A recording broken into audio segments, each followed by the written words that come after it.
Today we're diving into the story behind one of the most influential companies in modern fly fishing, the group responsible for Sage, Rio, Redington, and Fly Water Travel.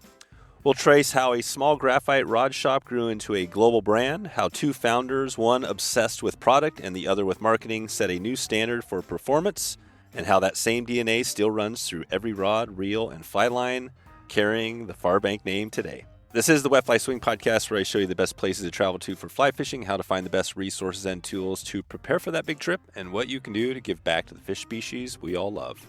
Marc Bale spent more than 3 decades inside the Farbank world, helping guide the evolution from mom-and-pop roots to a company that defined an era of fly fishing. From Don Green's early graphite breakthroughs to the rise of spey casting and the fragile egg philosophy that kept the culture intact, he's seen it all from the inside. By the end of this episode, you're going to not only understand the story of Sage, Reel, and Redington, you're going to hear what those decades inside the industry taught one angler about passion, people, and change in fly fishing. All right, let's get into it. Here he is, Marc Bale. How's it going, Marc? Really good. A little jet lagged. I've been in Europe, but I'm home now and sort of getting my feet back under me. It does take time. Nice, nice. Were you out Europe? Was fishing, or what were you doing out there? Well, I fished a lot this fall, September and October, but actually I was walking Hadrian's Wall in the UK. That's a traditional walk. That's something I'd wanted to do for a long time. 85 miles, and now I can say I've walked across England. So wow. That's what I was doing.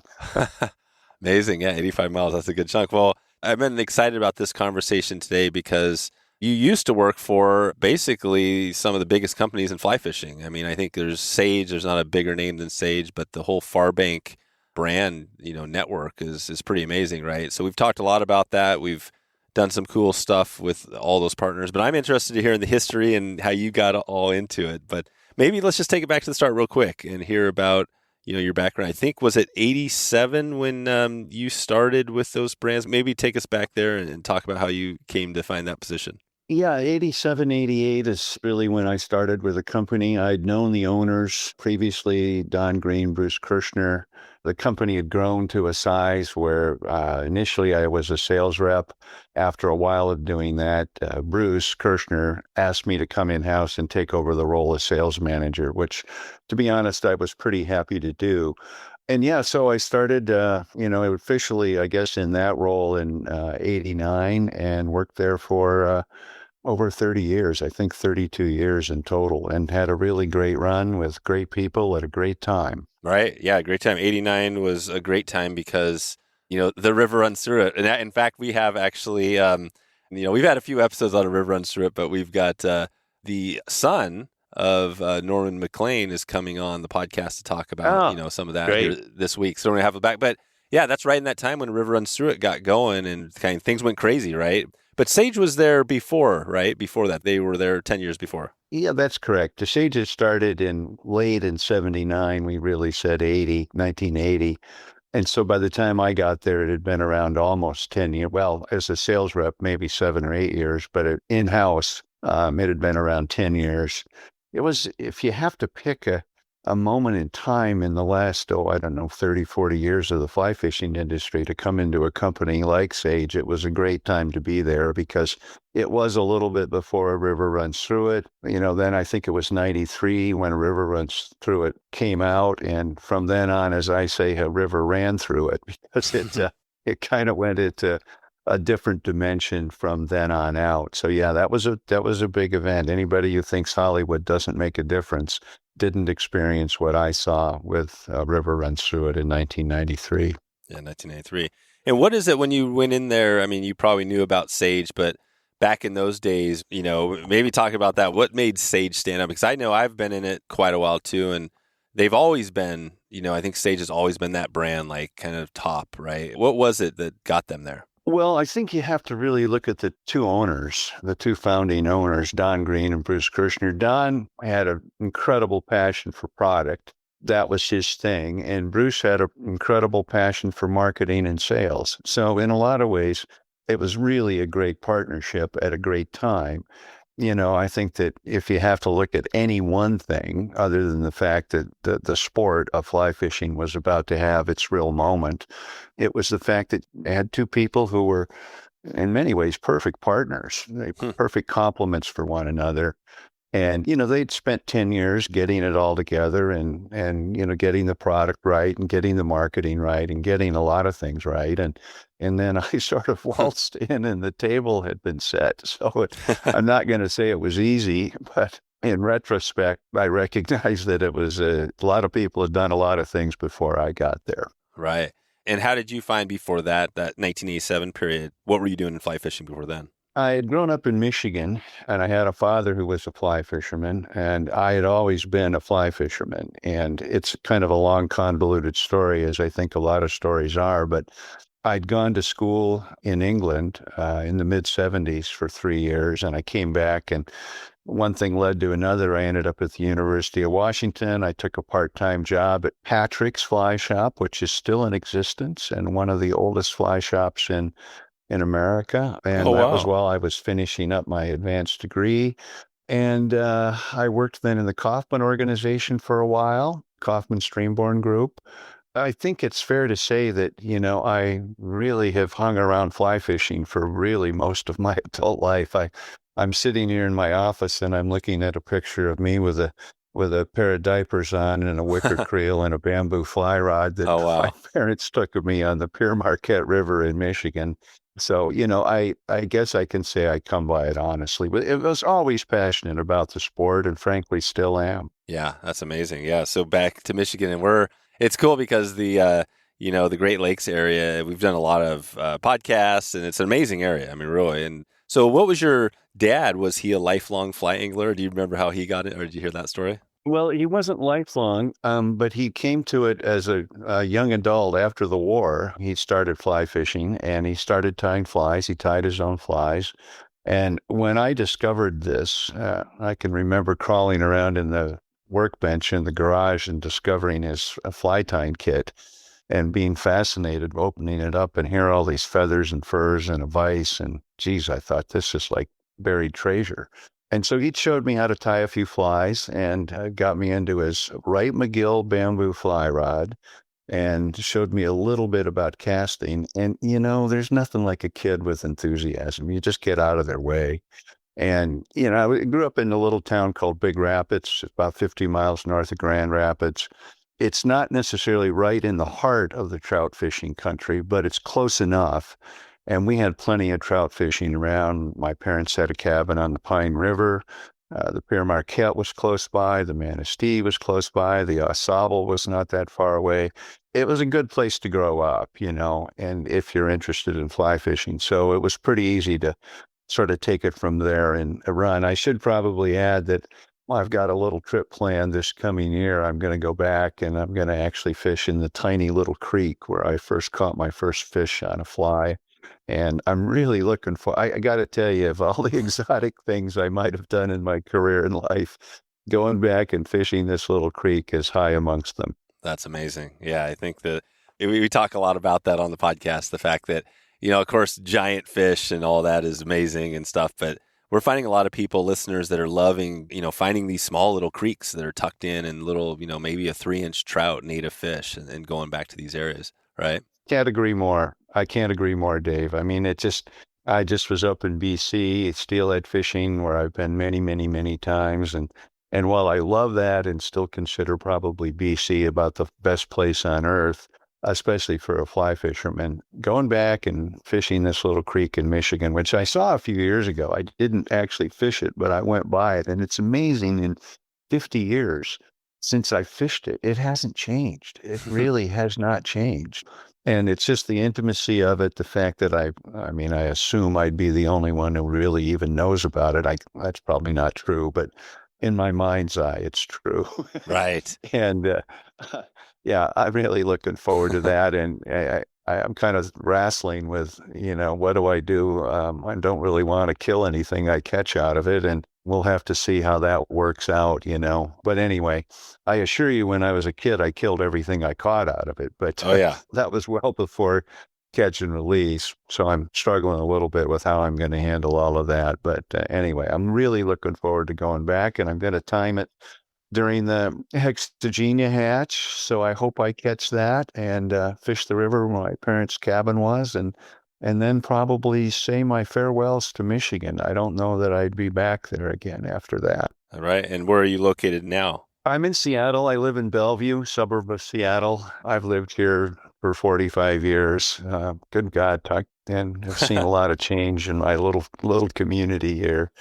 Still love living here. Love Seattle. Love Washington. Love the fishing here. But yeah, it's a long way from Michigan, so it'll probably be my last trip back. Yeah.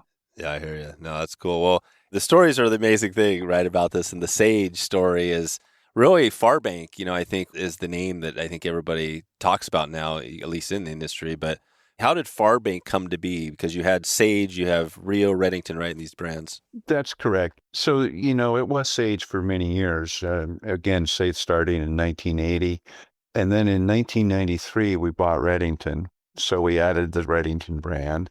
And then in 95, we bought Rio.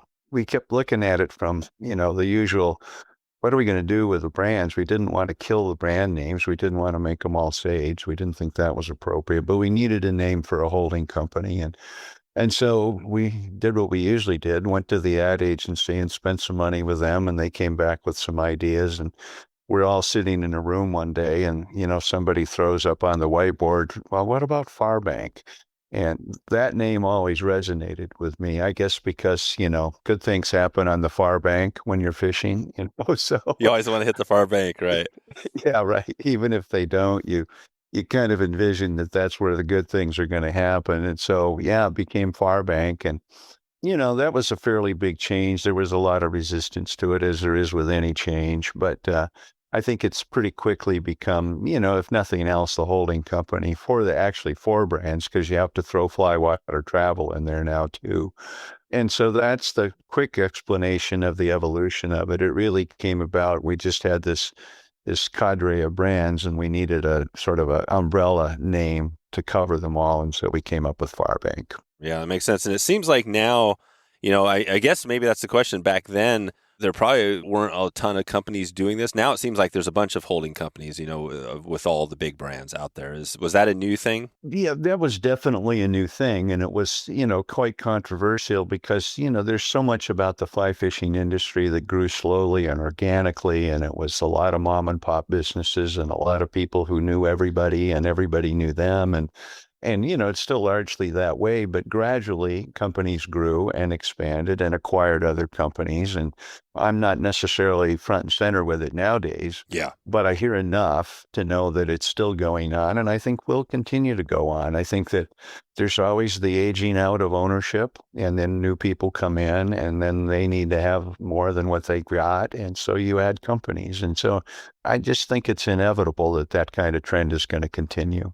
Yeah, and it's cool because, again, Sage, Rio, Redington, and you added Flywater Travel, right, more recently. But when you look at you mentioned Don Green, who's a huge name, obviously was a big part of Sage. But with Rio, maybe talk about that a little bit, because I think Simon Gosworth, who we've had on the podcast a couple times, he's this amazing person, and personality.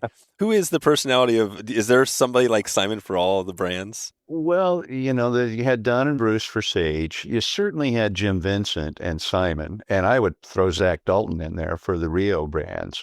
Redington was a little bit, I guess I would say, more diffuse. Jim Murphy was most associated with it at the time we bought it. And so, yeah, there's almost always at least a personality, a founder, a driving force behind it. But yeah, back on Simon, I tried to see Simon when I was just in the UK and we just missed, but I'd seen him. He'd been out in Seattle just a month or so earlier and very serendipitously showed up at the point in time where one of my good friends was having his 80th birthday party. So Simon got to go to the party and got to spend some time with Simon. I should add that, Simon's one of my favorite people in the industry. If you don't like Simon, I think you got some real problems. Yeah, he's amazing. He's a fantastic guy and a fantastic ambassador for the sport.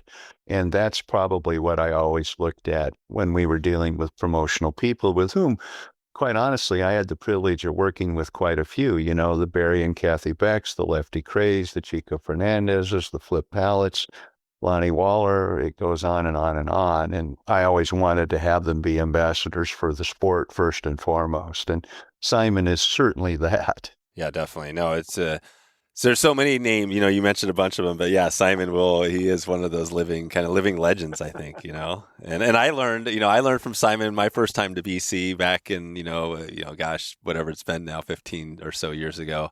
I learned to spake cast watching his videos. And he had his hat on too, I'm sure for it. It was Yeah, oh, this yeah. funny hat. We always kidded him about that hat. I should tell you a good story about Simon that I'll probably remember forever, but we always had him at our sales meetings. He was one of the instrumental people. This is after, of course, we bought Rio, but he would always come to the sales meetings. And one of my great memories of Simon is when he tried to teach the rep group how you bowl a bowling ball in a cricket match.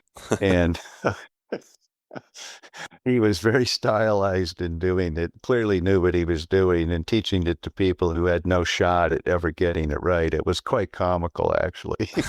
Right. Among his many talents, not the least of which is beer drinking and being a big soccer football fan. He's a big Liverpool fan, but he also knows cricket and tried to teach everyone the proper way of bowling a ball in cricket, which was comical. Right. That's amazing. Yeah. Well, we'll definitely have to get him back on again. He's always got some great stories. He's just great value. He's great value. He's good guy. When it comes to high quality flies that truly elevate your fly fishing game, drifthook.com is the trusted source you need. I've been using Drifthook's expertly selected flies for a while now, and they never disappoint. Plus, they stand behind their products with a money-back guarantee. Are you ready to upgrade your fly box? Head over to drifthook.com today and use the code SWING at checkout to get 15% off your first order. That's Drifthook, DriftHook.com. Don't miss out. If you're looking for a world-class fly fishing experience, it's time to check out Mountain Waters Resort. Nestled along Newfoundland's legendary Portland Creek, this spot has a history that runs as deep as the Atlantic salmon that call it home. Once a fly fishing retreat for the Great Lee Wolf, today it's your turn to step into these historic waters and swing up your salmon this year. You can head over to wetflyswing.com/mountainwaters right now and make it happen. That's wetflyswing.com/mountainwaters. Let's get out there today. So Rio, and that's part of the brand. I mean, that's a lot of the stuff that he did and the videos where we learned about was through that. What is, I've heard this, I'm not sure if there's a lot of truth to this, but out of the, Sage, Rio, Redington, all these, you have the company that has the big brands, the fly lines are the really drives. It's the brand that's not heard of as much or the product, but it drives. How important are fly lines to Farbank? Well, they're hugely important. When we bought it, it was a relatively small company, and we bought it at a good time. Jim and Kitty, Vincent, had reached a point where I don't want to say they needed or even wanted to get out, but they determined it was a good time to get out. And I think they made a right decision. And so we got into it, and from 2005 until, 2020, we were growing it at $1 million a year. And it's an incredibly good business. I would say of the businesses that I'm intimate with, and I think I know, not all of them, but I know most of the brands and categories reasonably well, you won't do better than Fly Line, Leader, and Tippet. The barrier to entry is quite high, which is not the case in almost all the other categories. You've got to have some machinery and some expertise, and we may call it goop on a string, but there's a lot that goes into that goop and a lot that goes into the string and trying to get it right. So it's really a good business. And then moreover, beyond the business, let's face it, the marriage between a fly rod and a fly line is critical. I mean, that's the magic. It was right there. And believe me, there is some magic to it. We all know, we've all had the experience of having a rod, putting a line on it, and it just for whatever reason doesn't work. And you change the line, you put another line on it, and all of a sudden it sinks. So yeah, it's a super important part of the overall equipment. I'd say that the fly line and the fly rod are really, really the heart of it. I think leader and tippet's important, and obviously the fly too. But if you're talking about the heart of fly fishing, which is the casting, I think, that marriage is super, super critical. So for us, it was a logical thing to go and buy, and we were very, very lucky to get it when we did. And it was, for really the balance of my career, which was another 15 years, it was a really great success story. Yeah, exactly. That makes a lot of sense. Yeah, because there aren't a lot of fly. There's brands. Well, there's companies that have fly lines, but there's only a few of the big ones that make the lines out there, right? There's three major manufacturers. There may be more now. Again, a lot can happen in 4 years. But yeah, there's really the three major ones. And it was always good competition, but it was good, clean competition. There wasn't a lot of pollution going on here and there. It remains a good business. It's a really cool little business. We once had a very good consultant in-house who told us that he'd looked at lots of different businesses around the world, really. And he said, geez, if I could just own one of them, it would be Rio. Mm, no So, kidding. yeah, no kidding. So I think that gives you some idea of how important that is to the overall brand portfolio. Yeah, definitely. But Sage really, like you said, where you got started is, I mean, since I was a kid, has always been, the name, the company, the top of the line. Talk about the evolution because I think there's still some new rods probably before you retired that were coming out that people still talk about. Like, man, that doesn't get any better. What were some of those? Describe that a little bit. It's funny because regardless of where I go fishing, and I'm usually running into other people, sometimes I'm in a lodge with, 6 or 8 or 10 other guys, and everybody brings up a rod that they had, one of the models, and, it's the old LL, or I've still got my RP or my RPL, or I love that Z-axis, or I love the SPL, or, it just, and you never know what it's going to be. You never really know, but you're pretty sure that if you have a group of a half a dozen anglers around, somebody's going to pull one out of the hat and it will start the conversation by saying, "Oh, I wish you guys still made those." uh, anyway, there was a lot of evolution. The one thing I would say about Sage, which I always really appreciated, and I grew to appreciate more the longer I went on with it, is that we always tried to make a technological improvement. It might have been small. It might have not been something that was readily apparent, but we did have people in-house. We had a composite engineer who did nothing but play around with graphite. We had Don there for many years who knew graphite really well, and we were always working to try to make the product better. We worked fairly closely with Boeing, who was, of course, at that time was, a huge force in the Seattle area. Not so much now, but still a big force. And a lot of their research is done here. And consequently, there's a lot of carbon fiber graphite manufacturers in the area who we worked with. And there's also a fairly active group at the University of Washington who are feeding people into the composite world. And so we had the advantages of working with those people. And again, every time we brought out a new product, trying to make something new and different with it. And of course, you got into actions that you had to explore. There's always a small cadre of people who like the softer, slower action rods. I might be in that category. The old LLs are a real favorite of mine. I think if you go on eBay and look up a 389-3 or even a 389-2 two-piece, you'll see they're still holding their value pretty doggone well, and may in some cases be selling for even more than we sold them for. But that was really the story, was just working hard on always trying to have a technological improvement and not just bringing out a new color or a new name and sort of, I'll say, painting it on an old shaft. That I appreciated a lot. And of course, I can tell you that our reps who were telling the story most kind of front and center in the field, they appreciated it as well. So that was a big part of the whole thing, whether you liked an RP or an X or whatever the latest is, there was always, we tried hard to make a technological story behind it. Yeah, and we've heard all those names. I think Oh, yeah. There's a lot of them to try. there's a lot. Yeah, there's a bunch. I mean, and like you said, you got so many years back to the 80s. I mean, literally, it's amazing to think, right? You're talking about 50 years of evolution. Yeah, 50 years of evolution, and gosh, I don't know how many families of fly rods, quite a few. And then there's price points, and so it ends up, I think when I left in 2021, there were 180 rods. Wow. In the series. Now, a fair amount of those were spey rods, which is a relatively late development and probably needlessly complicated, but there were there were a lot of spey rods in that mix, but nonetheless, there was a lot of everything else as well. Sage was pretty closely associated with the saltwater series. Our initial RPLX series was a big, big hit and kind of changed that game, or at least modified it somewhat.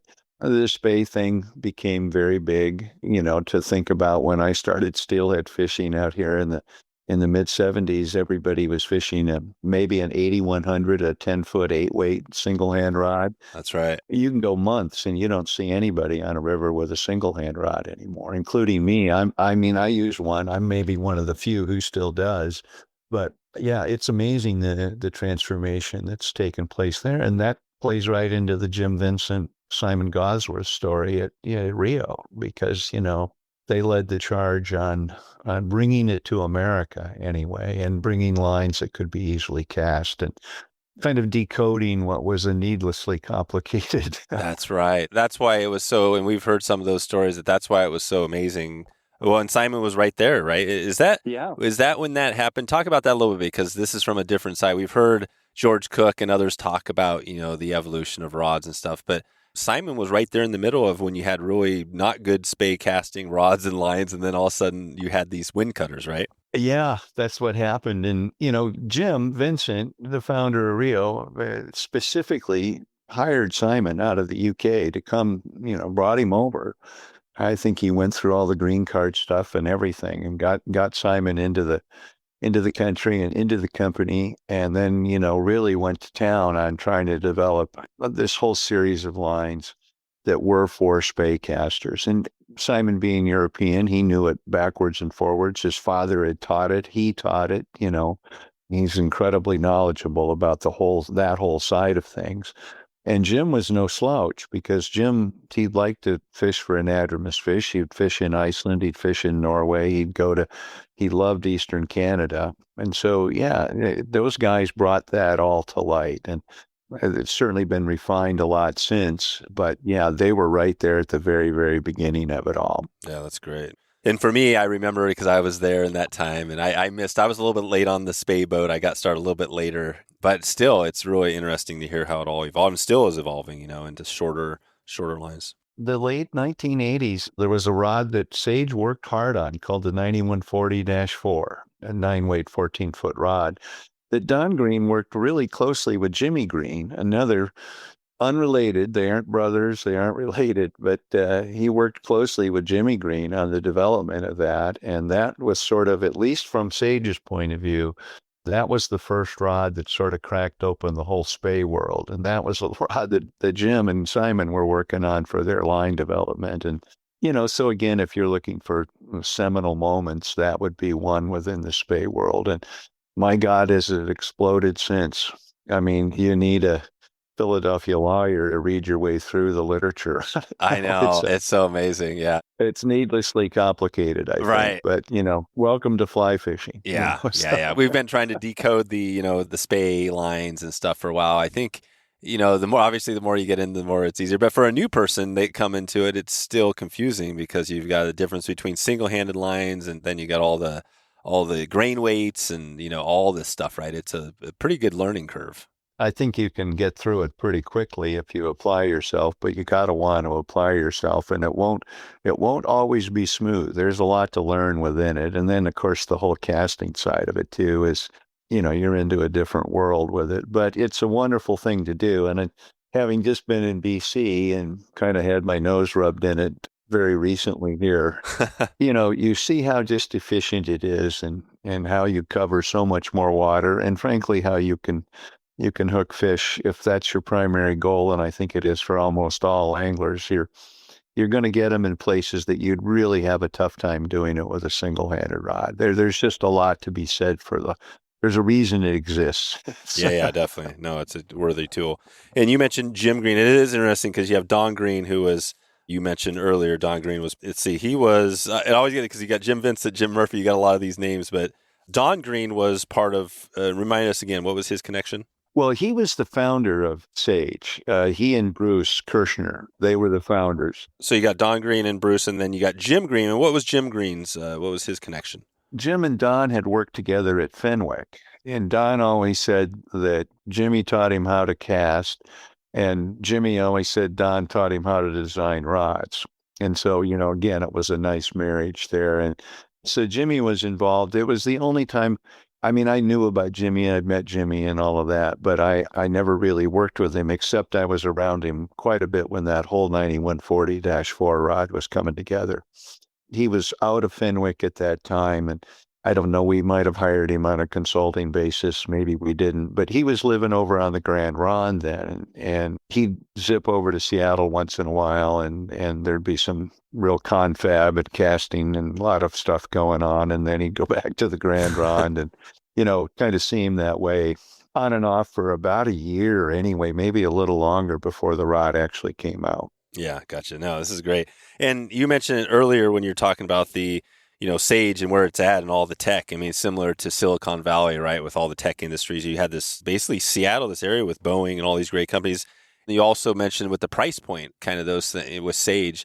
One thing that comes up a lot is, which I know well because I was, my dad had a little fly shop back in the day that, fly shops are kind of the backbone of fly fishing, right? But you have this thing where now companies are selling direct to consumer. Do you remember when the brands, did you guys change from a fly shop only, or has it always had a direct to consumer part? No, we didn't always have a flash direct component at all. And it was a very easy argument in what I'll call the early days up and through, let's say the 90s until maybe the year 2000 or so. And as with anything, the internet has changed the world. And what had at most been a back burner conversation about, well, should we start selling direct? Because one of our major competitors, Orvis, always sold direct. And you intoxicate yourself with the image of great margins coming from direct sales without realizing what all the expenses that you have to go through to get them are.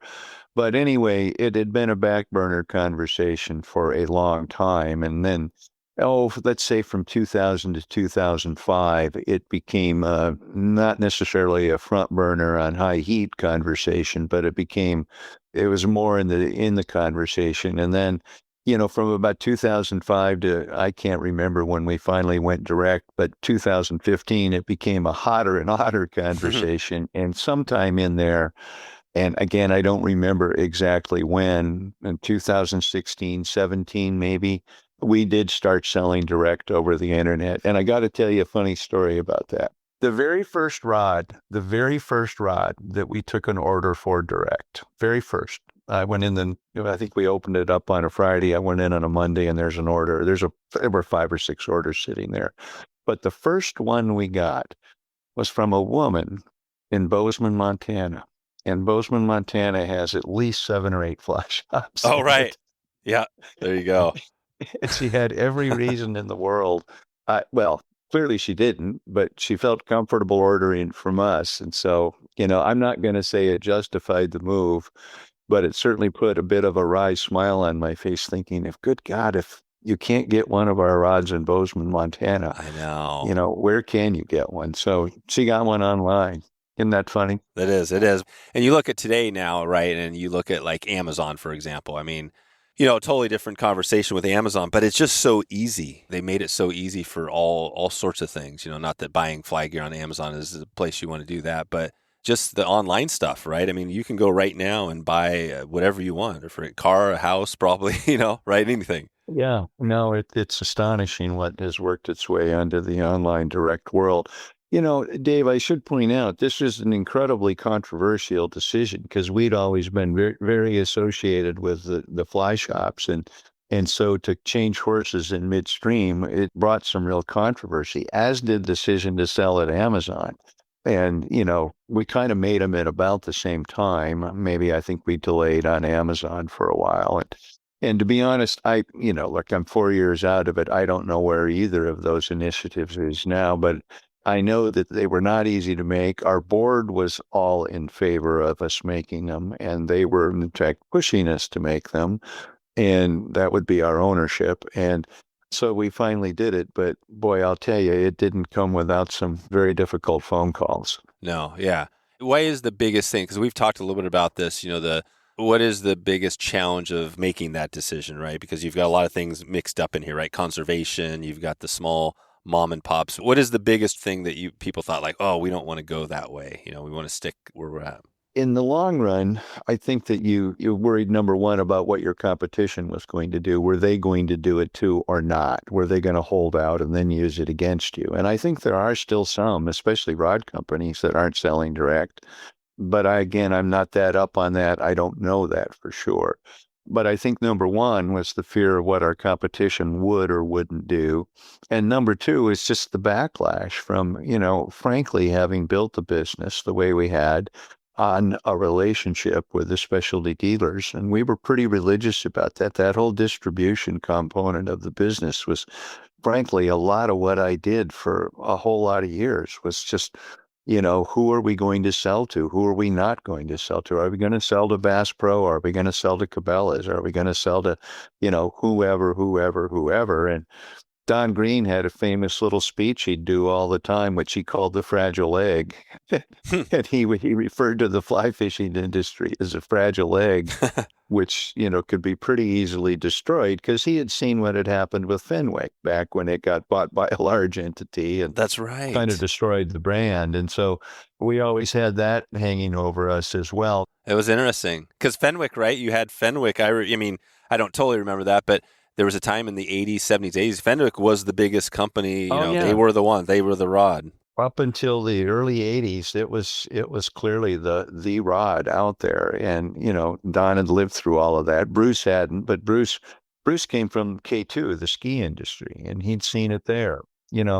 His family are the two Ks. It's his father and his father's brother, his uncle. Oh, Roy. Oh, no kidding. I didn't realize that. Okay, so Bruce, It's Bruce Kirshner? Yeah. Yeah, Bruce Kirshner. So the K2 is, wow, that's his brothers. Yeah, his father and his father's brother, his uncle. Those are the two Ks of K2. Yeah, it's all coming together. But anyway, he saw the distribution thing in the ski business, which has real parallels. And so we were always respectful, mindful, and a bit fearful of it all at the same time. Yeah. No, it's so cool.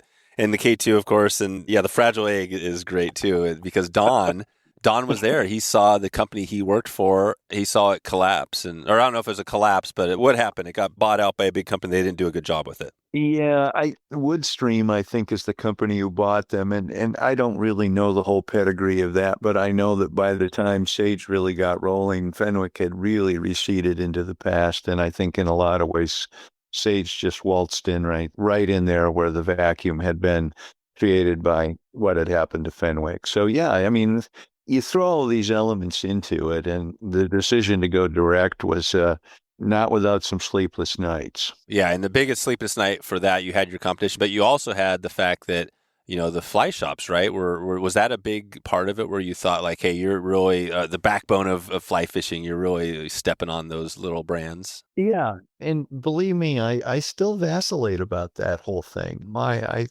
could probably write a dissertation about fly shops and how important they are and how difficult they can be.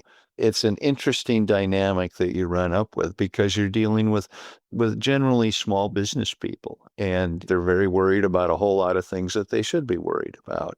And they're also very good at what they do because they know their local markets. And it was Haig Brown who said fishing is always local. And he's right. You think you know what you're doing. How many times have you gone on a trip somewhere and you've tied all the flies and gotten all the stuff together, and you get in the guide boat the first day and he looks at your fly box and says, here, I've got something I think will work better. So right. Only a few hundred times does that happen. And so you have to be respectful of that. You really do. But I do think the industry has frankly evolved beyond that. There's a lot of people who are thriving in the online world.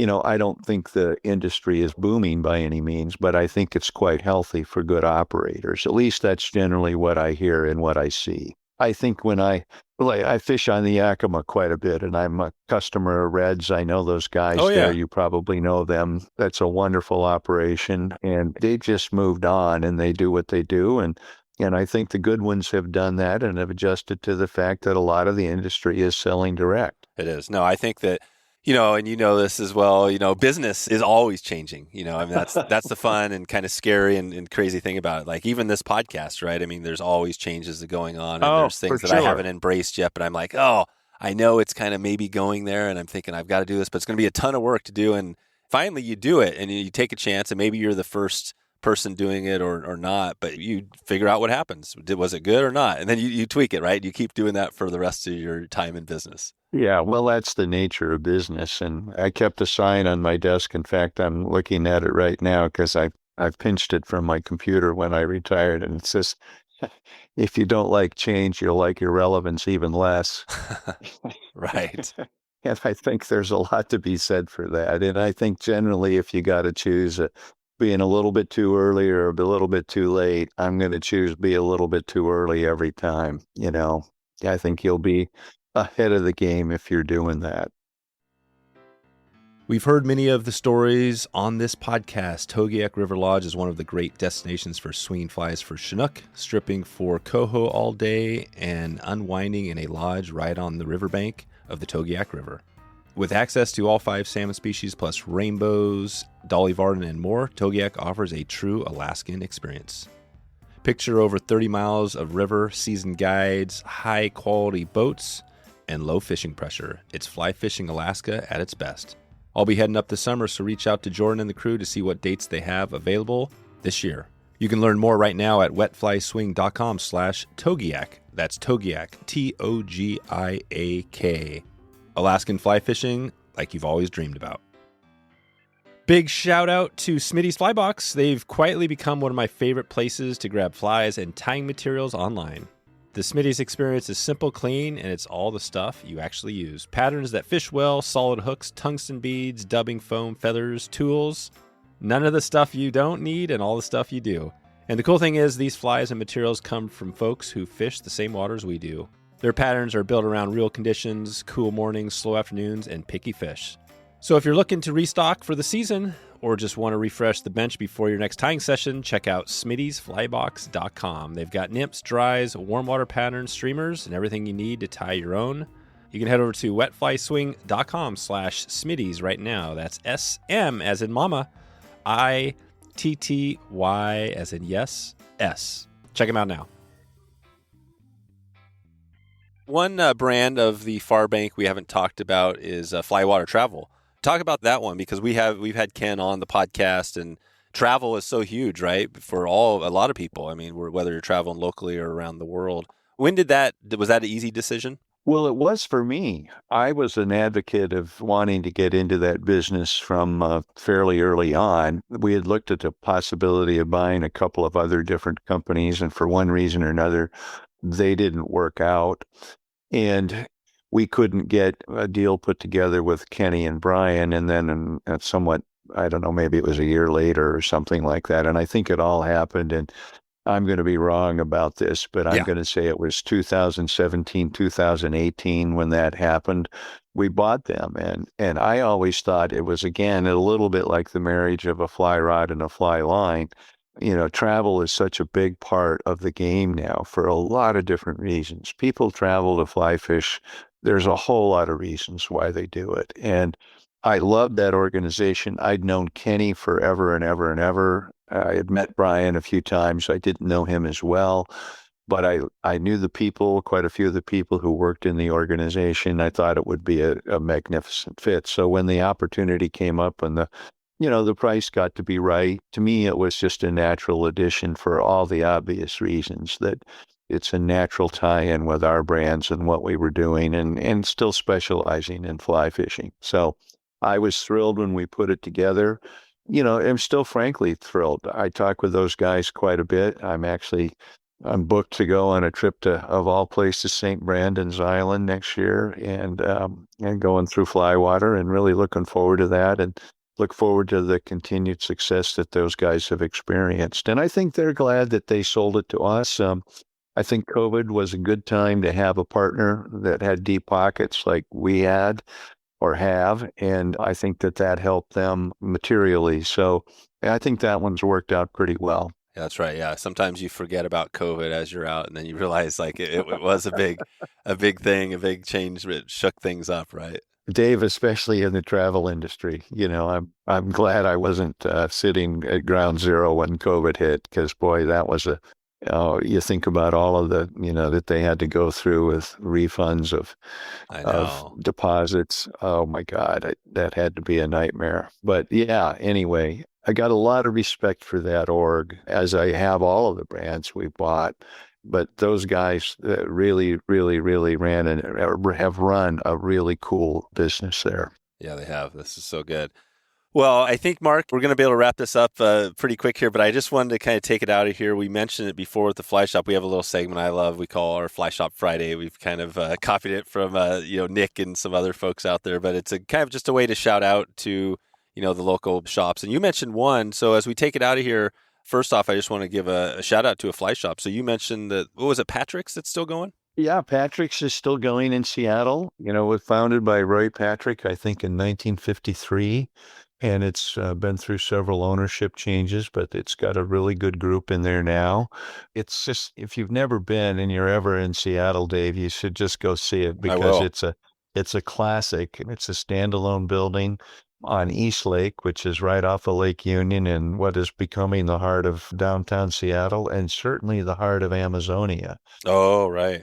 as Amazon is creeping ever further and further up, and you can literally roll down the hill and you're at Lake Union where all of the houseboats are. It's a really neat place with what must be the world's worst parking for a fly shop. Yeah, that's the challenge downtown. Yep. Yeah, that's a challenge. Locally, Emerald Waters, Oh, I'm a yeah. fan of. Creekside, I'm a fan of.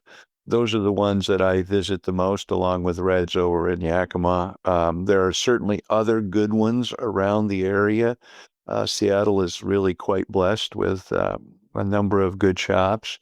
And it's like I say, those are probably the ones that I visit the most. And Emerald Waters has really done a nice job with the Writers on the Fly program that they do there, and it's a neat one. But I wouldn't take anything away from any of the others. I think it's amazing that you still have a metropolitan area with, I'll say half a dozen good shops, and then you throw in Reds over on the Yakima, which is the number one river to trout fish in Washington, and it's quite a thing over there that those guys have done. So yeah, from my point of view, the fly shop scene in Seattle is about as healthy as it's been ever.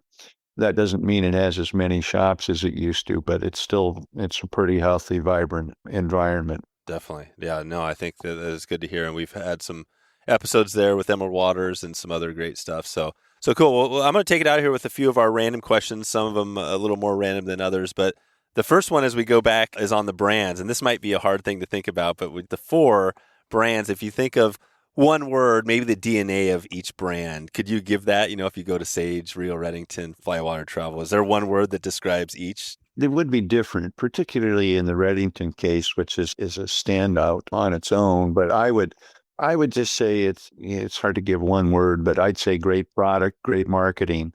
I can't emphasize those two things enough. Yeah, those are the biggest things. When you look at the brands, all these brands, and really Sage from the start, you said at the start, brand, or you said it, product and marketing. What you're saying about that is that you had literally the best product, and then you had the best marketing that got that product out there to the market, to the world.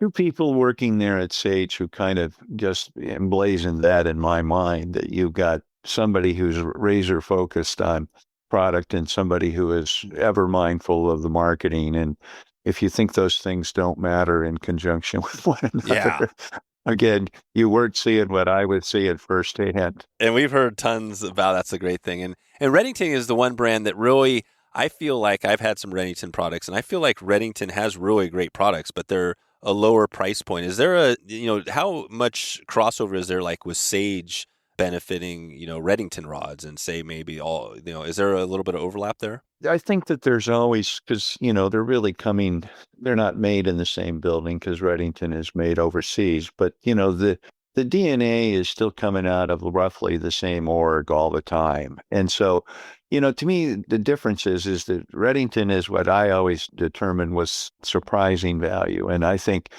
believe me, I fish as much Redington stuff. I wear Redington waders. I've got a bunch of Redington rods and reels. That Behemoth reel is a wonderful product, for example. It's surprising value. And, for somebody who isn't necessarily bought into all of the brand cachet and you just like to go fishing, you're not going to do better than buying Redington stuff. It's good product. We vetted the manufacturers really well. We had good people working on it, but it's a different kind of DNA than what you'd get at Sage or Redington or even Flywater Travel in that regard too. Exactly. What is your from rod line? You can only pick one length weight of rod, for fly fishing the rest of your time. What is it? I guess I'm first and foremost, I'm a steelhead fisherman. If I had to do one more day of fishing, it would be steelhead fishing.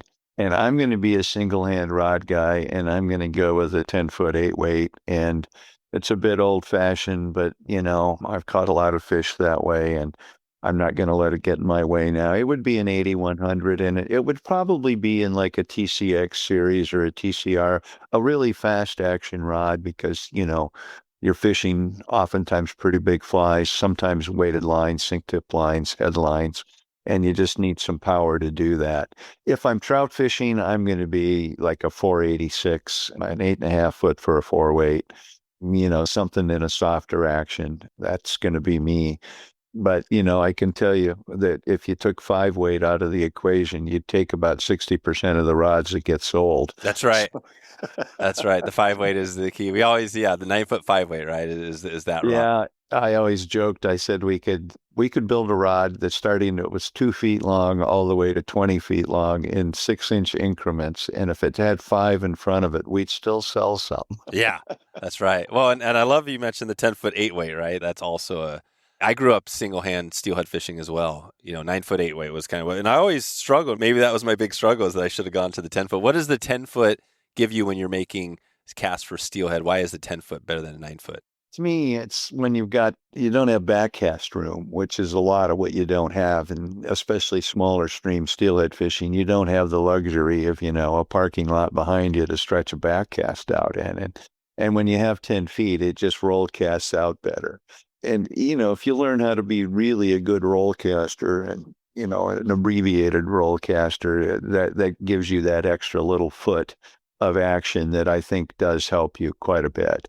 And, there's the whole thing about playing a fish. I don't get too wound up about that, but I do think that the extra foot is a nice way to go. I still have probably half a dozen 10-foot 8-weight rods that I'll take with me at various times and fish. I was a single hand, and because my dad, he started fishing back in the 50s, 60s, and he was so anti-spay when that started coming. We were not into the space. So I stuck with it, until finally, like I said, I learned because I had to learn. But I feel like it's old school and you stuck with it. So did you ever, I mean, I'm sure you've picked up a spay, but you never really got into it. I fished a spay rod a lot in the 80s when nobody was doing it. And that's because I'd lived in England and I'd sort of forced myself. I didn't fish a lot when I was in England, but I'd lived there 3 years and I did fish enough to know I'd better learn something about this. And if you've ever heard of Hugh Faulkes was a famous British fisherman, Oh yeah. famous British personality. I actually took his class, which was quite a quite a production. And I taught myself and with his help and a few others. And so I fished them in the 80s. And then I finally just said, this is ridiculous. I think I was fishing the Deschutes one time and I caught a couple of, Deschutes steelhead, which are 7-8 pounds. And it wasn't any fun. And I said, no, and I kind of walked away from it. And I've done it obviously and can do it, but I almost prefer not to catch them.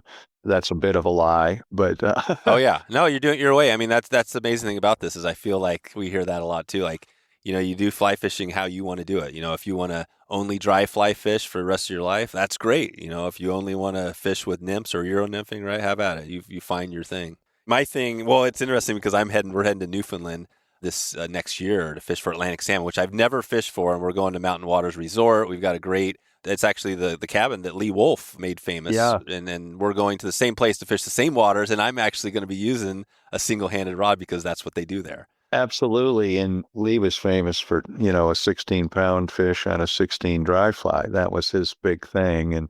And so you should have a great time. Well, I'm excited for you because Newfoundland has been one of those, I guess I'd say bright spots in the anadromous fish world, which is so up and down these days. But yeah, that's cool. You're going there, Dave. Yeah, it is. It is. No, we're Yeah, that whole conversation on conservation is big for us. We always try to have a partner and talk about, and we've had, John McMillan has been on, we've talked about the ups and the downs and, what we can do and, trying to keep positive because, yeah, it's tough when you see closures on your home waters, right? Well, Washington State's probably the poster child for the decline of steelhead. I mean, Yeah. I caught my first fish or steelhead out of the Stillaguamish, North Fork, the fly-only section of the river, and I have it in my mind along with this kind of bucket list of stuff. I'd like to catch one more fish out of there, but it's hard to find out even when the river's open these days with all of the closures that have gone on. And so I don't know whether that's going to happen, but I still have even hopes of here in November getting up there for a day or two and maybe lucking out and finding a fish. But it's really down to that. Yeah. It's I know, find a fish. yeah. I mean, it is not a healthy situation and doesn't feel like it's getting any better. I sat on, I can't tell you how many meetings over the years with various groups trying to marshal this, marshal that, and get something done. And all we seem to do is just be broadly contributing to a decline in, these really fantastic fish. Yeah, yeah. Well, I think there are definitely, I think they're learning more about what's going on, and you can even take this to the Chinook salmon fishery. I think there's some things, up in Alaska that they're learning. They kind of know some of the reasons, and it's a matter, obviously climate change is this big thing that we're dealing with. But yeah, I try to stay positive. I know John McMillan would be positive, and I feel like it's the only thing, the way we could do it, right? He's irrepressibly optimistic. I mean, if you get Gosworth and John in the same room together, you'd have packaged enthusiasm and optimism, Right. So, but yeah, it's not particularly healthy here in the state of Washington for steelhead. I know. Well, let's leave it on a positive note. I got a random question for you here on, are you into sports at all? Or are you more, what do you do at your other hobbies when you're not fly fishing? People always asked, are you going to be one of these guys that wants to go back to work after you retire? And I said, I've been saying for a long time, no, I'm not worried about what I'm going to do when I retire. And that's proven to be the case. I seem to have specialized in, if nothing else, making the time go incredibly quick. In fact, if I've had a dark night of the soul about anything since I've retired, it's just how damn fast the time is going. But it Gosh. just rips by. I just had my 74th birthday over the weekend, and it's like, how the hell did I get here? That's what happens, right? That's the thing that I hate. Well,